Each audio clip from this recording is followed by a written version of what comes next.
પાસે દુઆ અને પ્રાર્થના કોમી એકતા બની રહે એવે પ્રભુ શ્રીરામ પાસે દુઆ અને પ્રાર્થના છે। જય શ્રી રામ।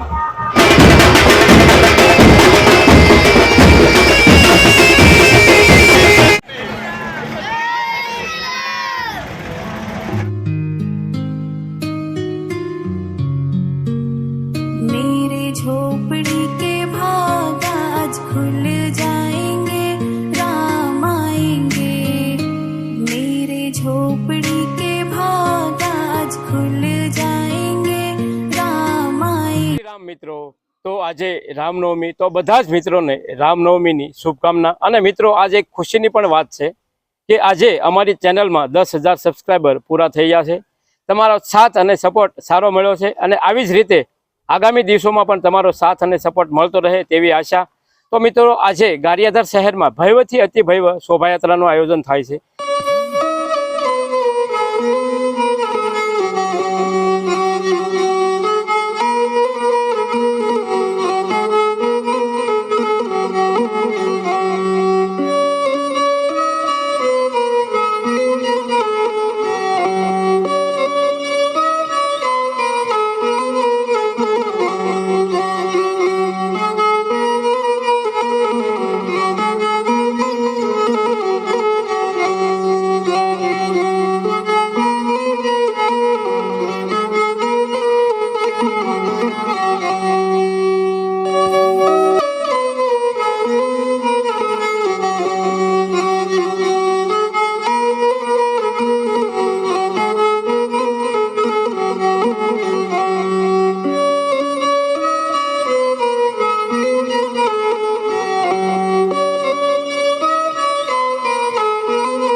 અત્યારે જે રામનવમી નિમિત્તે જે ગારિયાધારની અંદર શોભાયાત્રા જાય છે તે થોડી જ વારમાં અહીંથી પસાર થવાની છે। તો અત્યારે આપણે છે ગારિયાધારના બારપરા વિસ્તારમાં। તો તમારું નામ શું છે? હાર્દિક ઉપાધ્યાય। હાર્દિક ઉપાધ્યાય। અને તમે શેનો સ્ટોલ બનાવ્યો છે? ઠંડા પાણીનો। ઠંડા પાણીનો। અને દર વખતે તમે જુદા જુદા સ્ટોલ બનાવતા હોવ ને? હા, દર વખતે રામનવમીમાં, વાલમપીર બાબાની તિથિમાં, જન્માષ્ટમીમાં, ગમે તહેવાર હોય, પાણીનો સ્ટોલ, શરબત અથવા દૂધ, કોલ્ડ ડ્રિંક, ચા પાણી।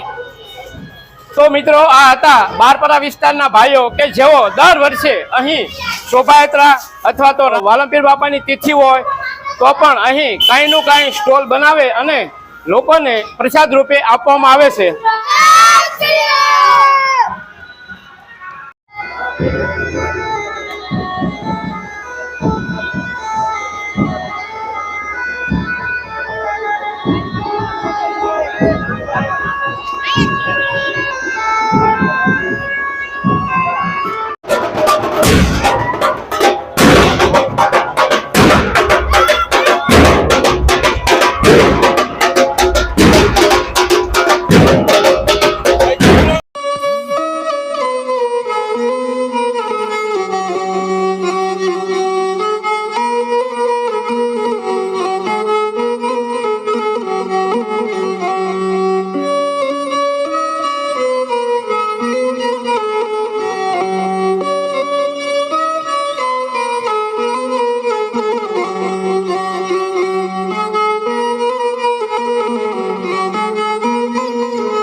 આજ રોજ ગારિયાધાર ખાતે શ્રી રામ ભગવાનની શોભાયાત્રાનું ભવ્ય આયોજન થયું છે.